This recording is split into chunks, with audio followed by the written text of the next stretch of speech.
চতুর্থ শ্রেণীর প্রিয় শিক্ষার্থী S Haldar sir YouTube channel থেকে তোমাদের সবাইকে স্বাগতম। আজকে তোমাদের একটা ভিন্ন আঙ্গিকের একটা ভিডিও নিয়ে এসেছি। বৃত্তি পরীক্ষা 2025 সনের মডেল প্রশ্ন। প্রাথমিক শিক্ষা উন্নয়ন পর্ষদ পশ্চিমবঙ্গ পরিচালিত প্রাথমিক শেষ পরীক্ষা বৃত্তি পরীক্ষা 2025 সেট নম্বর 1 বিষয় বিজ্ঞান। চতুর্থ শ্রেণী ক্লাস 4 বিশ্লেষণ সহ সম্পূর্ণ সমাধান দেখাবো আমি এই ভিডিওতে।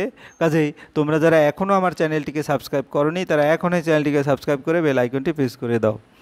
আসলে আজকের যে পরীক্ষার, যদি তোমাদের বলি পরীক্ষার সময়সূচি, ইতিমধ্যে তোমাদের কিন্তু পরীক্ষার সময়সূচি প্রকাশ করেছে। আগামী অক্টোবর মাসে 9, 10, 11, 13 এবং 14 অক্টোবর 2025 পরীক্ষার সূচি। মাতৃভাষা 9 অক্টোবর, গণিত 10 অক্টোবর, সমাজবিজ্ঞান 11 অক্টোবর, বিজ্ঞান 13 অক্টোবর এবং ইংরেজি হচ্ছে 14 অক্টোবর। মোট 400 নম্বরের পরীক্ষা। মাতৃভাষা 100, গণিত 100, সমাজবিজ্ঞান 100, বিজ্ঞান 50 এবং ইংরেজিতে 50 হবে। প্রতি বিষয়ের 5 নম্বর 30, কিন্তু 400 নম্বরের মধ্যে 136 পেলে পাস বলে গণ্য করা হবে। মেরিটের ভিত্তিতে এককালীন রাজ্য ও জেলাভিত্তি যথাক্রমে 1200 ও 600 টাকা দেওয়া হয়। এক্ষেত্রে সরকারি ও বেসরকারি বিদ্যালয়ে পরীক্ষার্থীদের জন্য পর্ষদ নির্দিষ্ট পৃথক মানের ভিত্তিতে বৃত্তি প্রদান করা হয়। এখানে মাধ্যম হচ্ছে বাংলা, হিন্দি এবং উর্দু, 3টি ভাষায় তোমরা অ্যান্সার করতে পারবে। অন্যান্য প্রয়োজনীয় জ্ঞাতব্য: পরীক্ষার ফিস 30 টাকা মাত্র। আর ডেসক্রিপটিভ রোল ডিআর যেটা পূরণের জন্য লাগবে: পরীক্ষার নাম, সঠিক জন্ম তারিখ, পরীক্ষার্থীর নাম আর কি, পিতা মাতা অভিভাবকের নাম, বিদ্যালয়ের নাম, সেন্টারের নাম, সার্কেলের নাম, পাঠদানের মাধ্যম, বিদ্যালয় সরকারি নাকি বেসরকারি, নিকটস্থ পরীক্ষা কেন্দ্রের পরিচালকের সঙ্গে যোগাযোগ করবে। যোগাযোগ করতে ব্যর্থ হলে এই লেটের মাধ্যমে দেওয়া ফোন নম্বরে যোগাযোগ করবে। নাম নথিভুক্ত করার শেষ তারিখ 15 জুন 2025। পর্ষদের পক্ষ থেকে সরবরাহ করা হয়। এডমিট কার্ড, প্রশ্নপত্র, উত্তরপত্র, মার্কশিট, শংসাপত্র পাস করলে। যাই হোক, এরপরে হচ্ছে তোমাদের সিলেবাস। বাংলা পাতাবাহার 1 থেকে 134 পৃষ্ঠা। আমি আজকে যেহেতু বিজ্ঞানের সিলেবাসটা নিয়ে আলোচনা করি। আমাদের পরিবেশ 1 থেকে 49 পৃষ্ঠা এবং 92 থেকে 99 পৃষ্ঠার মধ্যে যত রকমের প্রশ্ন আছে সেই রকম প্রশ্নই তোমাদের এই বৃত্তি পরীক্ষার জন্য গুরুত্বপূর্ণ। যাই হোক, এরপর আমি সরাসরি যাব একটা পূর্ণাঙ্গ মডেল প্রশ্ন। চতুর্থ শ্রেণী ক্লাস 4 বৃত্তি পরীক্ষা 2025 সনের মডেল প্রশ্ন, বিষয় বিজ্ঞান, প্রাথমিক শিক্ষা উন্নয়ন পর্ষদ পশ্চিমবঙ্গ পরিচালিত প্রাথমিক শেষ পরীক্ষা, যেটা বৃত্তি পরীক্ষা 2025, পূর্ণমান 50, সময় 90 মিনিট, সিলেবাস, নম্বর বিভাজন, নমুনা প্রশ্নপত্র সেট নম্বর 1। আমি আরও বেশ কয়েকটি সেট তোমাদের পর্যায়ক্রমে দিব। সমস্ত প্রশ্নের উত্তর আমি দেখাবো। তাহলে প্রথমেই যদি দেখি পরীক্ষার যে প্রশ্নটি, বৃত্তি পরীক্ষা 2025 সনের মডেল প্রশ্ন, প্রাথমিক শিক্ষা উন্নয়ন পর্ষদ পশ্চিমবঙ্গ পরিচালিত শেষ পরীক্ষা বৃত্তি পরীক্ষা 2025, পূর্ণমান 50, এভাবে তোমাদের থাকবে। 1 নম্বরে একটি বাক্যে উত্তর দাও যে কোনো 11টি প্রশ্ন। তো 11টি প্রশ্ন একটি বাক্যে উত্তর দিতে হবে, 11 মার্ক। শূন্যস্থান পূরণ করো যে কোনো 7টি, 7 মার্ক। এবং 3 নম্বর হচ্ছে সঠিক উত্তরটি বেছে নাও যে কোনো 6টি, 6 মার্ক। এবং ভুল সংশোধন করো 6টি, 6 মার্ক। যে কোনো 4টি প্রশ্নের উত্তর দাও, এটা 5 নম্বরের প্রশ্ন। একটু ডিটেলস লিখতে হবে। এই হচ্ছে তোমাদের টোটাল প্রশ্ন। আমি সরাসরি এখন সমাধানে চলে যাব।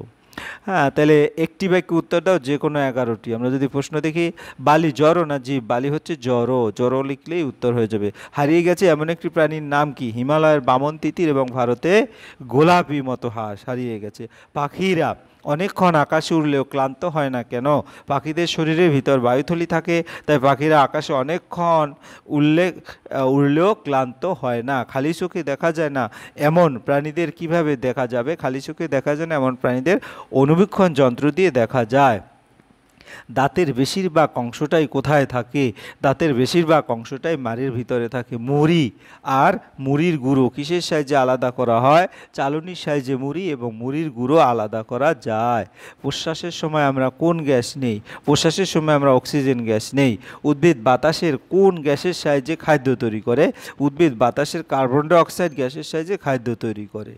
যদি না খেয়ে কেউ কাজ করে তবে কি হবে? যদি না খেয়ে কেউ কাজ করে তাহলে সে কাজ কাজ করার শক্তি পাবে না। লবণ কর না দেওয়ার আন্দোলনের ডাক কে দিয়েছিল? মহাত্মা গান্ধী লবণ কর না দেওয়ার আন্দোলনের ডাক দিয়েছিলেন। কোন জিনিস ভারী কিন্তু হালকা তা মাপতে ব্যবহার করি? কোন জিনিস ভারী কিংবা হালকা মাপতে দাঁড়িপাল্লা ব্যবহার করি? বেলুনে কি ভরা থাকে? বেলুনে বাতাস ভরা থাকে। মরিশাস কোন মহাসাগরের একটি ছোট্ট দ্বীপ? মরিশাস প্রশান্ত মহাসাগরের একটি ছোট্ট দ্বীপ।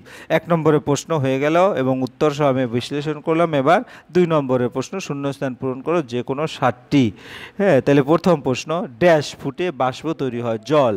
তারপরে কাজ করবার জন্য ড্যাশ প্রয়োজন হয়? শক্তি। তারপরে নাদোষ একটি মাছ।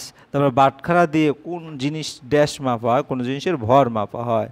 তারপর প্রশ্বাসের পথ হলো নাক ড্যাশ ফুসফুস গ্যাসনালী। তারপর বরফ গলে ড্যাশ হয়? জল হয়। তারপর পাখি ড্যাশ দিয়ে ফল টুকরো করে? ঠোঁট দিয়ে। তারপর সাঁতার কাটার জন্য হাঁসের জোড়া ড্যাশ জোড়া? আঙুল। তাহলে আঙুল হাঁসের। আর তারপর জল ভর্তি বোতল ড্যাশ বোতলের চেয়ে ভারী? খালি বোতলের চেয়ে ভারী। তারপরে এবারে 3 নম্বরের প্রশ্ন, 6টি প্রশ্ন উত্তর দিতে হবে, সঠিক উত্তরটি বেছে নিতে হবে। তাহলে বাষ্প কথাটা থেকেই ভাপ কথাটাই এসেছে। তরল গ্যাসের নিজস্ব কোনো আকার নেই। তারপরে নিঃশ্বাসের সঙ্গে যে গ্যাস বের হয় তা হলো কার্বন ডাইঅক্সাইড। হজম করার মতো খাবারগুলি হচ্ছে কি? গ্রাসনালী। তারপরে শ্বাসনালীর শেষে থাকা দুটি থলিকে বলে কি বলে? ফুসফুস। প্রথমে যে দাঁতগুলো উঠে সেগুলো বলে দুধের দাঁত। রান্না হতে থাকলে সিলিন্ডার ক্রমশ হালকা হতে থাকে। তারপরে 4 নম্বরের প্রশ্ন, ভুল সংশোধন করো। এখানে ভুল প্রশ্ন দেওয়া থাকবে, তোমাকে সেটা সংশোধন করে সঠিক করে লিখতে হবে, 6টি প্রশ্নের উত্তর দিতে হবে। তাহলে প্রথম প্রশ্ন, ব্যাঙেদের খাবার হলো লতা পাতা। এটা ভুল। ব্যাঙেদের খাবার হলো পোকামাকড়। গ্যাসের ভর নেই। এটা ভুল, গ্যাসের ভর আছে। বর্ষাকালে ঘাসে শিশির জমে, শীতকালে ঘাসে শিশির জমে। ব্লিচিং পাউডার গায়ে লাগলে আরাম হয়? উত্তর হবে বাতাস গায়ে লাগলে আরাম হয়। এরপর মশা ইঁদুর প্রভৃতিকে সংরক্ষণ করা দরকার? উত্তর হবে শকুন বাঘ প্রভৃতিকে সংরক্ষণ করা দরকার। শামুকের একটি শক্ত হাড় আছে? উত্তর হবে শামুকের একটি শক্ত খোল আছে। জন্মের সাধারণত 2 বছর পর থেকে দাঁত উঠতে আরম্ভ করে? জন্মের সাধারণত 4 থেকে 9 মাস পর থেকে দাঁত উঠতে আরম্ভ করে। এরপর 5 নম্বরের প্রশ্ন, এখানে কিন্তু 5 মার্কের প্রশ্ন, 4টি প্রশ্নের উত্তর দিতে হবে। খাবার তাড়াহুড়ো করে খেলে বিষম লাগে কেন?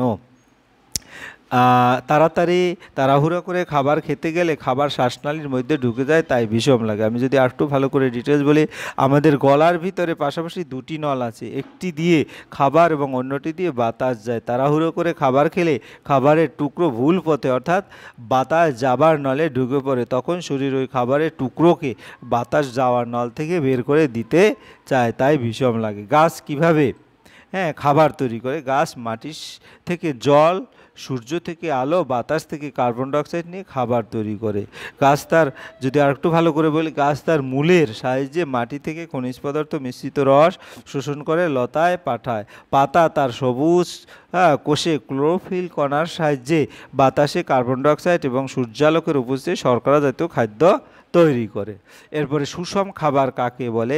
যে সকল খাবার খেলে খাবারে সব রকম পুষ্টিগুণ পাওয়া যায় সেগুলিকে বলা হয় সুষম খাবার।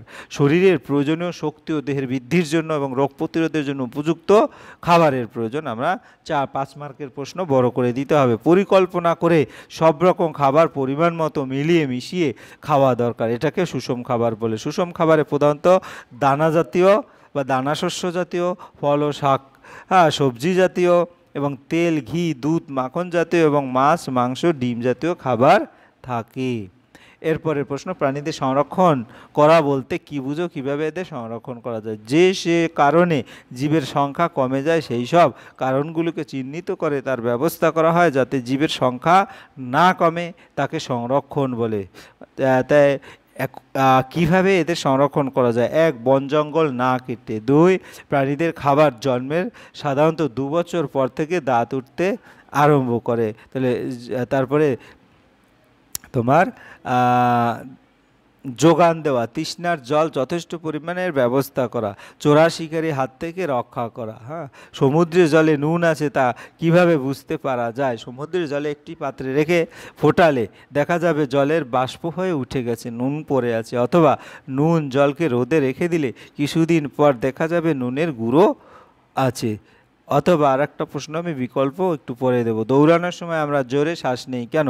দৌড়ানোর সময় আমাদের শরীরে প্রচুর অক্সিজেন দরকার হয়, তাই আমরা জোরে জোরে শ্বাস নেই। তাই আগেরটা যেমন সমুদ্রের জল নোনতা, কালো রঙের প্যান্ট পরে সমুদ্রে স্নান করার পর না কেসে রোদে, হ্যাঁ, ওটি যদি শুকাতে দেওয়া হলো, শুকোনোর পর দেখা গেল তাতে সাদা সাদা দাগ, ওটা সমুদ্রের জলের নুনের দাগ। এছাড়া কোনো পাত্রে সমুদ্রের জল রেখে দিলে দুদিন পর দেখা যাবে জল উবে গেছে, নুন পড়ে আছে। এভাবে তোমরা 5 নম্বরের প্রশ্নের উত্তর দেবে। তারপর দৌড়ানোর সময় একটু আগে যে উত্তরটা দিয়েছি, আমাদের বেশি শক্তির প্রয়োজন হয়, তার জন্য লাগে বেশি অক্সিজেন। আর শরীরে বেশি অক্সিজেন ঢোকানোর জন্য জোরে জোরে শ্বাস নিতে হয়। দৌড়ানোর সময় আমরা হাঁপিয়ে যাই, তখন শরীরে উপযুক্ত পরিমাণে অক্সিজেনের জন্য জোরে জোরে শ্বাস নিতে হয়।